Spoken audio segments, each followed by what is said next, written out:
Hi. I want to talk to you for a couple minutes today about manners and being polite.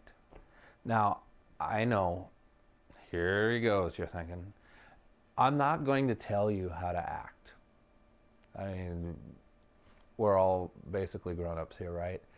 And it's more about what we do in every area of our lives than it is just about pleases and thank yous and things like that.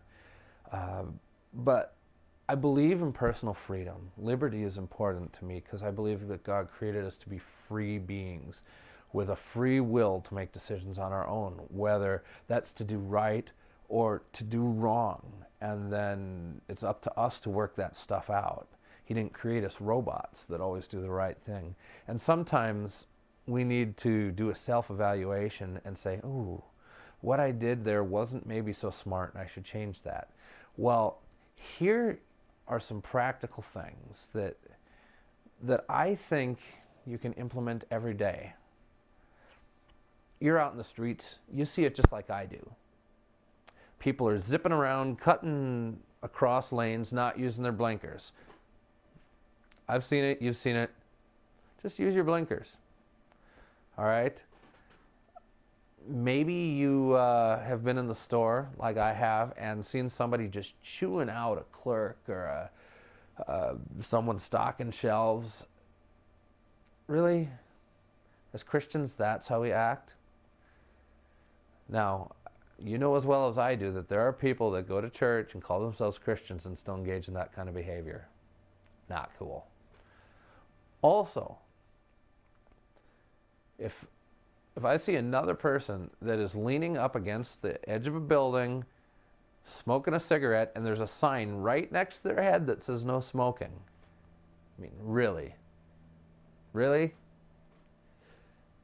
As Christians, we need to learn to act in a way that shows people we care about them. And the best way to do that is by being polite and using our manners. Before they ever see anything that we do for them, any act of servanthood, they're going to see how we treat people, themselves and others around us. And how much we utilize manners when we are interacting with others shows people how much we care about them, whether we like to think that or not. These are just a couple of examples of things that I see when I'm out and about. And it just kind of grieves my heart. That's how we've come to interact with each other in 2011, is by just doing whatever feels good to us, by putting ourselves first. It just doesn't make sense, you know. And as Christians, we've got to set the example. So if we just take it upon ourselves, I'm not telling you again what to do, but if we actually took it upon ourselves to say, I want to show people that I care about them so that they can see what Christ has done in me, then by all means, let's do it. Let's be polite to each other. Let's use our manners. Let's show people that they come first in our lives, because then they're going to care a whole lot more about what we're doing for them.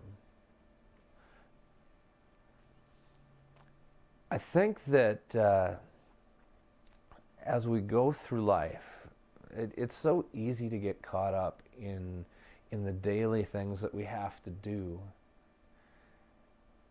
Some of the things become so mundane and it's frustrating. I know that. I've become frustrated by other people out on the roads, by people in the supermarket that can't seem to leave enough room for me to get around. With their carts half out, and it's crazy. But if we're looking out for other people and we're thinking about other people, it's going to show. It's going to make a difference. And it just takes some of us to do that for somebody else to say, wow, that was really nice. I haven't seen somebody do that in a long time. And if you're truly a servant leader, those are the kinds of things that you will naturally do. Or you'll work on them to get better at them.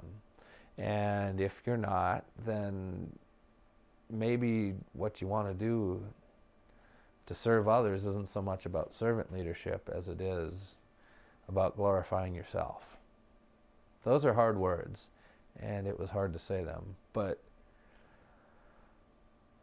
being a servant leader doesn't just mean that we're engaged in big service projects helping other people out. It's the little things. It's how we treat people on a personal level. And if we can't treat people like people instead of a number or a body or something that's in my way or whatever, then we've got a problem. We need to learn to love each other, and that manners and politeness just stems out of that. It comes out of showing our love for each other. It just does. So I ask you, join me in trying to be more polite. Every time you see you have an opportunity to let somebody else go first, or to hold a door open for somebody, or to stay calm in a heated situation, or to use your blinkers, or maybe to go smoke in a place that's not demarcated for non-smoking, okay, things like that. Why don't you give it a shot and see how it works out with those around you? I think that we'll find that we get less angry as the goodwill spreads. So give it some thought, and hope to hear what you got to say below there, I think. All right. God bless you, and have a good day.